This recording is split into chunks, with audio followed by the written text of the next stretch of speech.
ಈಶ್ವರಪ್ಪ ಕೂಡ ಭೇಟಿ ಕೊಟ್ಟರು. ಆ ಸಂದರ್ಭದಲ್ಲಿ ಮಾತನಾಡಿದಂತಹ ಮಾತುಗಳು ನಿಜಕ್ಕೂ ಈಗ ಚರ್ಚೆಗೆ ಗ್ರಾಸವಾಗಿರುವಂತದ್ದು.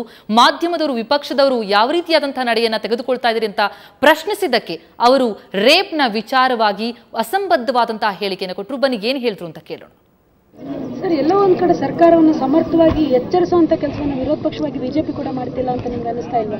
ಅಲ್ಲಮ್ಮ, ನೀನು ಇಲ್ಲಿದೆಯಮ್ಮ, ಹೆಣ್ಮಗಳು ಇಲ್ಲಿ ಯಾವನೋ ಎಳ್ಕೊಂಡೋಗಿ ನಿಮ್ಮನ್ನು ರೇಪ್ ಮಾಡಿದ್ರೆ ವಿರೋಧ ಪಕ್ಷ ನಾವೆಲ್ಲೋ ಇರ್ತೀವಿ, ಏನು ಮಾಡ್ಬೇಕು ಹೇಳಿ? ಇಲ್ಲಿ ಯಾವನೋ ಎಳ್ಕೊಂಡೋಗಿ ನಿಮ್ಮನ್ನು ರೇಪ್ ಮಾಡಿದ್ರೆ ವಿರೋಧ ಪಕ್ಷ ನಾವೆಲ್ಲೋ ಇರ್ತೀವಿ, ಏನು ಮಾಡ್ಬೇಕು ಹೇಳಿ? ಅಲ್ಲ ಸರ್, ನೀವು ಸರ್ಕಾರವನ್ನು ಎಚ್ಚರಿಸುವಂತ ಕೆಲಸವನ್ನ, ಈಗ ಇದೊಂದೇ ಇನ್ಸಿಡೆಂಟ್ ಅಂತಲ್ಲ, ರೈತ ಆತ್ಮಹತ್ಯೆಗಳಾಯ್ತು, ಅಷ್ಟು ಸಮರ್ಥವಾಗಿ ಬಿಜೆಪಿ ಹೋರಾಟನೇ ಮಾಡ್ಲಿಲ್ಲ. ಏನು ಮಾಡಬೇಕು ಅಂತ ಹೇಳಮ್ಮ, ಅದು ಮಾಡ್ತೀವಿ.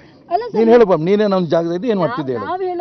ಅಲ್ಲ ಕೇಳಿ, ಅದೇಪ್ಪ ನೀನು ಹೇಳ್ತಾ ಇರೋದು, ನಾನು ಹೇಳ್ತಾ ಇರೋದು ವಿಧಾನ ಮಂಡಲದಲ್ಲಿ ವಿರೋಧ ಮಾಡಿದ್ವಿ, ತಡಿತೀವಿ ಅಂತರು. 6 ವರ್ಷದ ಹೆಣ್ಣು ಕಂದಮ್ಮನ ಮೇಲೆ ಅತ್ಯಾಚಾರ ಆಯಿತು. ವಿಧಾನ ಪರಿಷತ್ನಲ್ಲಿ ಯಾವ ಭಾಷೆ ಬಳಸಬೇಕು ಬಳಸಿದೆ ನನ್ನ ಭಾಷೆಗೆ ನೀವೇ ಟೀಕೆ ಮಾಡಿದ್ರಿ. ನಿಮ್ಮ ಸ್ವಂತ ಮೊಮ್ಮಗಳಿಗೆ ಈ ರೀತಿ ರೇಪ್ ಆಗಿದೆ, ಏನು ಮಾಡ್ತೀರಿ ಅಂತ ಹಿಂಗೆಲ್ಲ ಹೇಳಬಾರ್ದು ನೀವು ಅಂತ ನಿಮ್ಮ ಮಾಧ್ಯಮಗಳು ಟೀಕೆ ಮಾಡಿದ್ರಿ. ನನಗೇನು ಚಿಂತೆ ಇಲ್ಲ. ನನಗೆ 6 ವರ್ಷದ ಆ ಹೆಣ್ಮಗಳಿಗೆ ಟೀಕೆ ಮಾಡೋದ ಅತ್ಯಾಚಾರ ಆದಾಗ ಸ್ವಂತ ನನ್ನ ಮೊಮ್ಮಗಳಿಗೆ ಆಯಿತು ಅಂತ ಹೇಳಿದೆ. ನಾನು ಅಲ್ಲಿ ಮುಖ್ಯಮಂತ್ರಿ, ಗೃಹ ಮಂತ್ರಿ ಇದ್ದಾಗ ಅವ್ರೇನು ಅನ್ನಿಸ್ಲಿಲ್ಲ.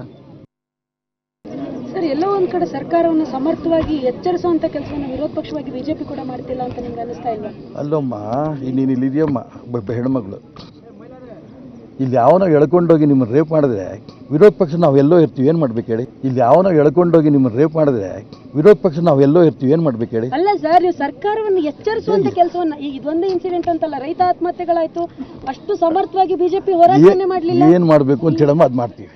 ನೀನು ಹೇಳಪ್ಪ, ನೀನೇ ನಮ್ಮ ಜಾಗದಲ್ಲಿ ಏನು ಮಾಡ್ತಿದ್ದೆ ಹೇಳು? ಅಲ್ಲ ಕೇಳಿ, ಅದೇಪ್ಪ ನೀನು ಹೇಳ್ತಾ ಇರೋದು, ನಾನು ಹೇಳ್ತಾ ಇರೋದು ವಿಧಾನ ಮಂಡಲದಲ್ಲಿ ವಿರೋಧ ಮಾಡಿದ್ವಿ, ತಡಿತೀವಿ ಅಂತರು. 6 ವರ್ಷದ ಹೆಣ್ಣು ಕಂದಮ್ಮನ ಮೇಲೆ ಅತ್ಯಾಚಾರ ಆಯಿತು. ವಿಧಾನ ಪರಿಷತ್ನಲ್ಲಿ ಯಾವ ಭಾಷೆ ಬಳಸಬೇಕು ಬಳಸಿದೆ ನನ್ನ ಭಾಷೆಗೆ ನೀವೇ ಟೀಕೆ ಮಾಡಿದ್ರಿ. ನಿಮ್ಮ ಸ್ವಂತ ಮೊಮ್ಮಗಳಿಗೆ ಈ ರೀತಿ ರೇಪ್ ಆಗಿದೆ, ಏನು ಮಾಡ್ತೀರಿ ಅಂತ ಹಿಂಗೆಲ್ಲ ಹೇಳಬಾರ್ದು ನೀವು ಅಂತ ನಿಮ್ಮ ಮಾಧ್ಯಮಗಳು ಟೀಕೆ ಮಾಡಿದ್ರಿ. ನನಗೇನು ಚಿಂತೆ ಇಲ್ಲ. ನನಗೆ 6 ವರ್ಷದ ಆ ಹೆಣ್ಮಗಳಿಗೆ ಟೀಕೆ ಮಾಡೋದ ಅತ್ಯಾಚಾರ ಆದಾಗ ಸ್ವಂತ ನನ್ನ ಮೊಮ್ಮಗಳಿಗೆ ಆಯಿತು ಅಂತ ಹೇಳಿದೆ. ನಾನು ಅಲ್ಲಿ ಮುಖ್ಯಮಂತ್ರಿ, ಗೃಹ ಮಂತ್ರಿ ಇದ್ದಾಗ ಅವ್ರೇನು ಅನ್ನಿಸ್ಲಿಲ್ಲ. ಸರ್, ಎಲ್ಲೋ ಒಂದ್ ಕಡೆ ಸರ್ಕಾರವನ್ನು ಸಮರ್ಥವಾಗಿ ಎಚ್ಚರಿಸುವಂತ ಕೆಲಸವನ್ನು ವಿರೋಧ ಪಕ್ಷವಾಗಿ ಬಿಜೆಪಿ ಕೂಡ ಮಾಡ್ತಿಲ್ಲ ಅಂತ ನಿಮ್ಗೆ ಅನಿಸ್ತಾ ಇಲ್ವಾ? ಅಲ್ಲಮ್ಮ, ನೀನು ಇಲ್ಲಿದೆಯಮ್ಮ, ಹೆಣ್ಮಗಳು ಇಲ್ಲಿ ಯಾವನೋ ಎಳ್ಕೊಂಡೋಗಿ ನಿಮ್ಮನ್ನು ರೇಪ್ ಮಾಡಿದ್ರೆ ವಿರೋಧ ಪಕ್ಷ ನಾವೆಲ್ಲೋ ಇರ್ತೀವಿ, ಏನು ಮಾಡ್ಬೇಕು ಹೇಳಿ? ಇಲ್ಲಿ ಯಾವನೋ ಎಳ್ಕೊಂಡೋಗಿ ನಿಮ್ಮನ್ನು ರೇಪ್ ಮಾಡಿದ್ರೆ ವಿರೋಧ ಪಕ್ಷ ನಾವೆಲ್ಲೋ ಇರ್ತೀವಿ, ಏನು ಮಾಡ್ಬೇಕು ಹೇಳಿ? ಅಲ್ಲ ಸರ್, ನೀವು ಸರ್ಕಾರವನ್ನು ಎಚ್ಚರಿಸುವಂತ ಕೆಲಸವನ್ನ, ಈಗ ಇದೊಂದೇ ಇನ್ಸಿಡೆಂಟ್ ಅಂತಲ್ಲ, ರೈತ ಆತ್ಮಹತ್ಯೆಗಳಾಯ್ತು, ಅಷ್ಟು ಸಮರ್ಥವಾಗಿ ಬಿಜೆಪಿ ಹೋರಾಟನೇ ಮಾಡ್ಲಿಲ್ಲ. ಏನು ಮಾಡಬೇಕು ಅಂತ ಹೇಳಮ್ಮ, ಅದು ಮಾಡ್ತೀವಿ. ನೀನು ಹೇಳಪ್ಪ, ನೀನೇ ನಮ್ಮ ಜಾಗದಲ್ಲಿ ಏನು ಮಾಡ್ತಿದ್ದೆ ಹೇಳು? ಅಲ್ಲ ಕೇಳಿ, ಇದು ಸಾವಿನ ಮನೆಯಲ್ಲಿ ಒಬ್ಬ ವಿಪಕ್ಷ ನಾಯಕ ಆಡುವಂತಹ ಮಾತು. ಅತ್ಯಾಚಾರದ ಬಗ್ಗೆ ಈಶ್ವರಪ್ಪ ಭಂಡತನದ ಹೇಳಿಕೆಯನ್ನು ಕೊಟ್ಟಿದ್ದಾರೆ. ಮಾಧ್ಯಮಗಳ ಪ್ರಶ್ನೆಗೆ ಬೇಜವಾಬ್ದಾರಿಯುತವಾದಂತಹ ಹೇಳಿಕೆಯನ್ನು ಕೊಟ್ಟಿರುವಂತದ್ದು ವಿಪಕ್ಷ ನಾಯಕ ಈಶ್ವರಪ್ಪ. ಅದರಲ್ಲೂ ಸಾವಿನ ಮನೆಯಲ್ಲಿ ಇಂತಹ ಹೇಳಿಕೆಯನ್ನ, ಇಂತಹ ಬೇಜವಾಬ್ದಾರಿಯುತವಾಗಿ ನುಡಿದಿರುವಂತದ್ದು ಚರ್ಚೆಗೆ ಗ್ರಾಸವಾಗುವಂತಹ ವಿಷಯ.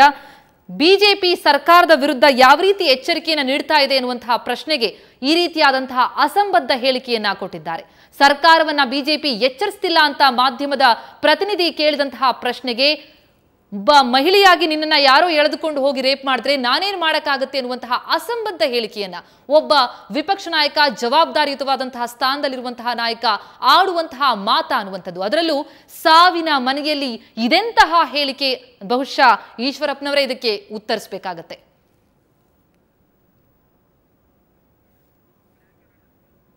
ಅತ್ಯಾಚಾರದ ಬಗ್ಗೆ ಈಶ್ವರಪ್ಪ ಈ ಹಿಂದೆ ಕೂಡ ಅಸಂಬದ್ಧ ಹೇಳಿಕೆಯನ್ನ ಕೊಟ್ಟು ಚರ್ಚೆಗೆ ಗ್ರಾಸವಾಗಿದ್ರು. ಈಗ ಮತ್ತದೇ ರೀತಿಯ ತಮ್ಮ ವರಸೆಯನ್ನ ಮುಂದುವರೆಸಿದ್ದಾರೆ. ಮಾಧ್ಯಮಗಳ ಪ್ರಶ್ನೆಗೆ ಮತ್ತೆ ಬೇಜವಾಬ್ದಾರಿಯುತವಾಗಿ ವರ್ತಿಸ್ತಾ ಇರುವಂತದ್ದು, ಉತ್ತರಿಸ್ತಾ ಇರುವಂತದ್ದು ಈಶ್ವರಪ್ಪನವರ ಜಾಯಮಾನವ ಅನ್ನುವಂತಹ ಪ್ರಶ್ನೆ ಈಗ ಮೂಡ್ತಾ ಇದೆ. ಈಗಾಗಲೇ ಮಹಿಳಾ ಆಯೋಗದ ಅಧ್ಯಕ್ಷೆ ಮಂಜುಳಾ ಮಾನಸ ಕೂಡ ಸುವರ್ಣ ನ್ಯೂಸ್ನೊಂದಿಗೆ ಮಾತನಾಡ್ತಾ ಈ ರೀತಿ ಬೇಜವಾಬ್ದಾರಿಯುತವಾದಂತಹ ಒಂದು ಹೇಳಿಕೆಯನ್ನು ಕೊಡುವಂಥದ್ದು ಸರಿಯಲ್ಲ ಅಂತ ಖಂಡಿಸಿರುವಂಥದ್ದು. ಪ್ರತಿಪಕ್ಷಗಳ ನಡವಳಿಕೆ ಬಗ್ಗೆ ಮಾಧ್ಯಮಗಳು ಪ್ರಶ್ನಿಸಿದ್ದಕ್ಕೆ ಇದೆಂತಹ ಉತ್ತರ? ಬಹುಶಃ ಈಶ್ವರಪ್ಪನವರೇ ಇದಕ್ಕೆ ಮತ್ತೆ ಉತ್ತರಿಸಬೇಕಾಗತ್ತೆ. ಸರ್ಕಾರವನ್ನ ಎಚ್ಚರಿಸುವಂತಹ ಕಾರ್ಯವನ್ನ ವಿಪಕ್ಷಗಳು ಮಾಡಬೇಕಾಗತ್ತೆ. ಆ ಒಂದು ಕಾರ್ಯವನ್ನ ಸಮರ್ಥವಾಗಿ ನಿಭಾಯಿಸ್ತಾ ಇಲ್ಲ ನೀವು ಅನ್ನುವಂತಹ ಪ್ರಶ್ನೆಯನ್ನ ಮಾಧ್ಯಮದ ಪ್ರತಿನಿಧಿ ಕೇಳಿದ್ದಕ್ಕೆ ಆಕೆಗೆ ಮರು ಪ್ರಶ್ನೆಯನ್ನ ಹಾಕಿರುವಂಥದ್ದು. ಅದೂ ಕೂಡ ಅಸಂಬದ್ಧವಾಗಿ ಭಂಡತನದ ಹೇಳಿಕೆಯನ್ನ ಮತ್ತೆ ಕೊಡ್ತಾ ಇದ್ದಾರೆ ಈಶ್ವರಪ್ಪ. ಈಶ್ವರಪ್ಪ, ಜವಾಬ್ದಾರಿಯುತವಾದಂತಹ ಸ್ಥಾನದಲ್ಲಿರುವಂತಹ ಈಶ್ವರಪ್ಪ ಈ ರೀತಿ ಬೇಜವಾಬ್ದಾರಿಯುತವಾದಂತಹ ಹೇಳಿಕೆಯನ್ನ ಕೊಡ್ತಾ ಇರುವಂತದ್ದು ಮತ್ತೆ ಮತ್ತೆ ಪುನರಾವರ್ತಿಸ್ತಾ ಇದ್ದಾರೆ. ವರದಿಗಾರ್ತಿಗೆ ಅಸಂಬದ್ಧವಾಗಿ ಮರು ಪ್ರಶ್ನೆಯನ್ನ ಹಾಕಿ ತಮ್ಮ ಭಂಡತನವನ್ನ ಮೆರೆದಿದ್ದಾರೆ KS ಈಶ್ವರಪ್ಪ. ನೀನು ಹೇಳ್ತಾ ಇರೋದು ನಾನು ಹೇಳ್ತಾ ಇರೋದು ವಿಧಾನಮಂಡಲದಲ್ಲಿ ವಿರೋಧ ಮಾಡಿದ್ವಿ, ತಡಿತೀವಿ ಅಂತರು. 6 ವರ್ಷದ ಹೆಣ್ಣು ಕಂದಮ್ಮನ ಮೇಲೆ ಅತ್ಯಾಚಾರ ಆಯಿತು. ವಿಧಾನ ಪರಿಷತ್ನಲ್ಲಿ ಯಾವ ಭಾಷೆ ಬಳಸಬೇಕು ಬಳಸಿದೆ. ನನ್ನ ಭಾಷೆಗೆ ನೀವೇ ಟೀಕೆ ಮಾಡಿದ್ರಿ. ನಿಮ್ಮ ಸ್ವಂತ ಮೊಮ್ಮಗಳಿಗೆ ಈ ರೀತಿ ರೇಪ್ ಆಗಿದೆ ಏನು ಮಾಡ್ತೀರಿ ಅಂತ ಹಿಂಗೆಲ್ಲ ಹೇಳಬಾರ್ದು ನೀವು ಅಂತ ನಿಮ್ಮ ಮಾಧ್ಯಮಗಳು ಟೀಕೆ ಮಾಡ್ತೀನಿ. ನನಗೇನು ಚಿಂತೆ ಇಲ್ಲ. ನನಗೆ